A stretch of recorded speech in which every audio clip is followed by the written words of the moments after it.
Hello दोस्तों, स्वागत है हमारे नए वीडियो में। आज की वीडियो में हम लोग एक रोमांटिक ड्रामा मूवी को एक्सप्लेन करने वाले हैं। इस मूवी के कहानी में हम लोग एक ऐसी औरत को देखेंगे जिसकी एक खूबसूरत नौकरानी होती है। ये औरत अपने नौकरानी से काफी क्लोज होती है और ये बात इसके हस्बैंड को पसंद नहीं आती है। जब भी ये हस्बैंड वाइफ इंटीमेट होते थे, वो नौकरानी इन दोनों को देखती थी। आखिर इन तीनों के बीच में कैसा रिश्ता है, ये हम लोग इस वीडियो में आगे देखेंगे। तो चलिए इस मूवी को शुरू करते हैं।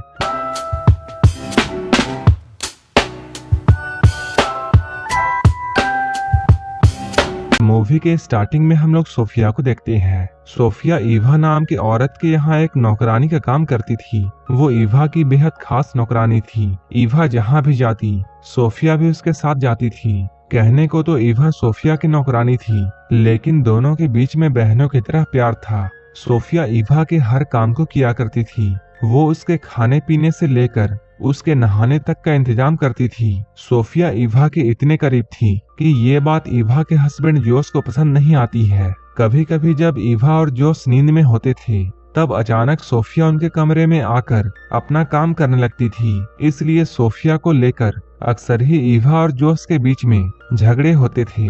असल में बात यह थी कि कई सालों पहले ईवा का घर जल गया था। उस आग में ईवा की माँ और सोफिया के माता पिता की मौत हो गई थी, जबकि ईवा और सोफिया किसी तरह बच गए थे। इस हादसे के बाद सोफिया अनाथ हो चुकी थी, इसलिए ईवा के पिता ने सोफिया को गोद ले लिया और यहीं पर से ये दोनों बहनों की तरह रहने लगी। लेकिन सोफिया के माता पिता तो नौकर थे, इसलिए बड़ी होकर सोफिया भी घर के काम काज करने लगी। एक रात ईवा के पिता की तबीयत बहुत खराब हो जाती है और तब उन्होंने सोफिया से एक वादा लिया, चाहे कुछ भी हो जाए वो ईवा का साथ नहीं छोड़ेगी।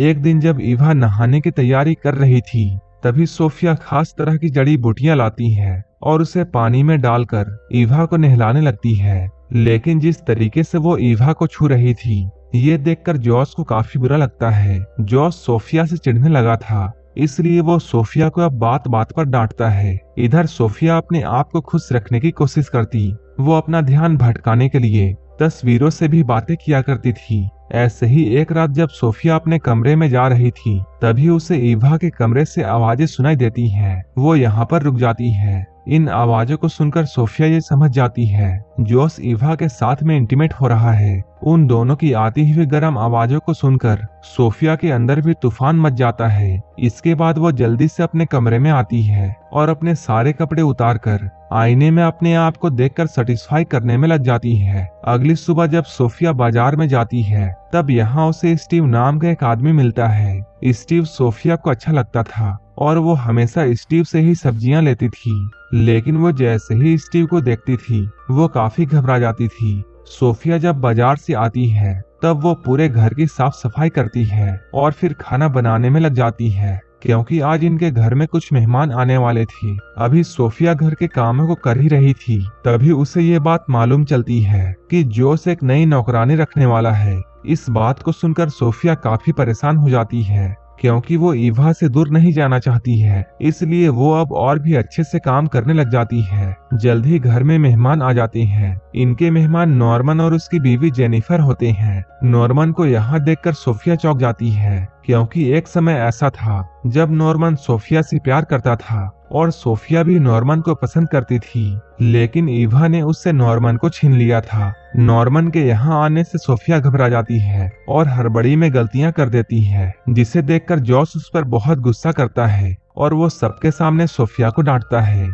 थोड़ी ही देर बाद मेहमान चले जाते हैं। अब जॉस और ईवा के बीच में हमेशा की तरह झगड़ा शुरू हो जाता है और आज भी इनके झगड़े की वजह सोफिया थी। रात में सोफिया जब अपने कमरे में थी, तभी ईवा उसके पास आती है। ईवा उससे कुछ भी नहीं कहती है, बस चुपचाप उसके पास लेट जाती है। लेकिन सोफिया उसे देखकर ये समझ जाती है कि उसे अब इस घर से जाना होगा। अगले दिन जैसे ही सुबह होती है, सोफिया अपना सामान लेकर जाने लगती है, लेकिन जॉस उसे रोकते हुए ये कहता है मैं तुम्हें यहाँ से निकालना नहीं चाहता हूँ, मैं तो बस इतना चाहता हूँ कि तुम हर वक्त हमारे साथ मत रहो। जॉस के इशारे को वो समझ जाती है और वापस वो अपने काम में लग जाती है। इसके अगले दिन सोफिया नॉर्मन से मिलने के लिए जाती है। यहाँ ये दोनों बहुत सारी बातें करते हैं। नॉर्मन के पूछने पर सोफिया उससे कहती है, ईवा के पिता ने मुझे बाप का प्यार दिया था, लेकिन वही ईवा ने कई बार मुझे नीचा दिखाने की कोशिश की, क्योंकि वो अपने पिता का प्यार किसी के साथ भी बांटना नहीं चाहती थी। नॉर्मन से बातें करते हुए उसे काफी अच्छा लग रहा था,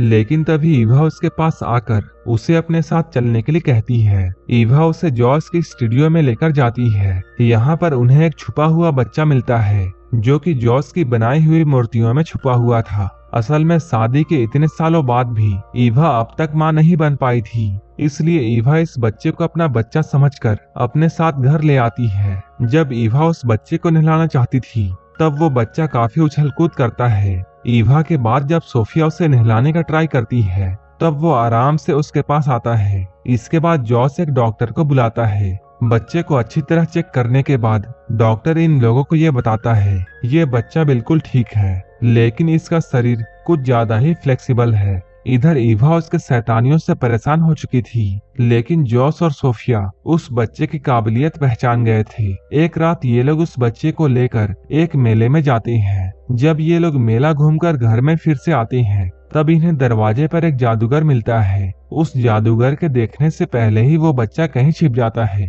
जॉस के कहने पर सोफिया उस जादूगर के लिए खाने का इंतजाम करती है। खाना खाते हुए जादूगर ये बताता है, मेरे सहायक की मौत हो गई है और अब उसका बेटा विली ही मेरा वारिस है। इस जादूगर की बातों से ये लोग समझ जाते हैं, जो बच्चा उनके घर में है वही विली है। अब जादूगर अपने जादू का कमाल इन सभी को दिखाता है, ताकि ये लोग डरकर विली को वापस कर दें। लेकिन जादूगर के लाख कोशिशों के बाद भी ये लोग उससे विली के बारे में कुछ भी नहीं बताते हैं। अब सोफिया विली का ध्यान रखने लगी थी, जिससे ईवा को उससे जलन होने लगती है। सोफिया ये सारी बातें नॉर्मन को बताती है। वो उसे ईवा को माफ करने की सलाह देता है। अब सोफिया फिर से नॉर्मन के करीब आना चाहती थी और इसलिए उसने अब नॉर्मन के घर में आना जाना शुरू कर दिया था। नॉर्मन से मिलकर उसके अंदर भी इंटीमेट होने की इच्छाएं जागने लगी थी। वो हर वक्त बस अपनी प्यास मिटाने के सपने देख रही थी। एक तरफ वो नॉर्मन के करीब आना तो चाहती थी, लेकिन वहीं इधर वो स्टीव के साथ में भी अपना अच्छा समय बिता रही थी। स्टीव से मिलकर जब वो अपने घर में आती है,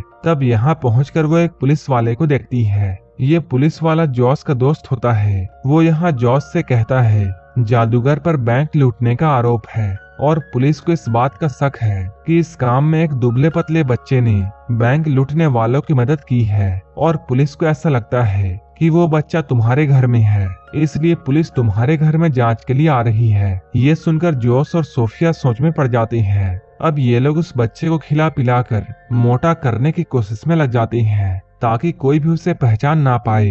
इसी बीच सोफिया को ये मालूम चलता है कि स्टीव उसकी एक सहेली से शादी करने वाला है। ये जानकर उसका दिल टूट जाता है। अब पुलिस जॉस के घर पर आती है, लेकिन उनके कहने पर जब विली को बुलाया जाता है, तब विली को देखकर पुलिस वापस जाने का फैसला करती है, क्योंकि जॉस और सोफिया ने उसे खिला पिलाकर कम्प्लीटली चेंज कर दिया था। अब सब कुछ ठीक हो गया था। विली के बचने पर सब लोग बहुत खुश थे। विली खुश होकर इधर उधर कूदने लगता है और सोफिया उसे पकड़ने के लिए उसके पीछे पीछे भागती है। इसी बीच उसकी नजर ईवा और नॉर्मन पर जाती है, जो एक दूसरे के गले लगे हुए थे। उन दोनों को एक साथ देखकर सोफिया का दिल फिर से टूट जाता है। वो उदास होकर बाजार की ओर जाने लगती है, लेकिन तभी स्टीव उसके पास में आकर ये कहता है, मैं सिर्फ तुमसे प्यार करता हूँ और अगर तुम हाँ कहो तब हम लोग शादी करके किसी दूसरे शहर में चले जाएंगे। वो स्टीव से शादी तो करना चाहती थी, लेकिन वो ईवा को भी छोड़ना नहीं चाहती है, इसलिए सोफिया उसे मना कर देती है। इसके काफी दिनों के बाद जॉस अपने घर में एक पार्टी देता है, जिसमें वो और ईवा सभी के सामने विली को गोद लेने वाले थे। ये देखकर पार्टी में आए सभी लोग ईवा की तारीफ करने लगते हैं, क्योंकि उसके पिता कायल ने भी सोफिया को गोद लेकर उसकी परवरिश की थी। लेकिन आज पहली बार सोफिया को ईवा के तारीफ से गुस्सा आ रहा था। वो यहाँ पर जॉस को ईवा और नॉर्मन के रिश्ते के बारे में बताना चाहती थी,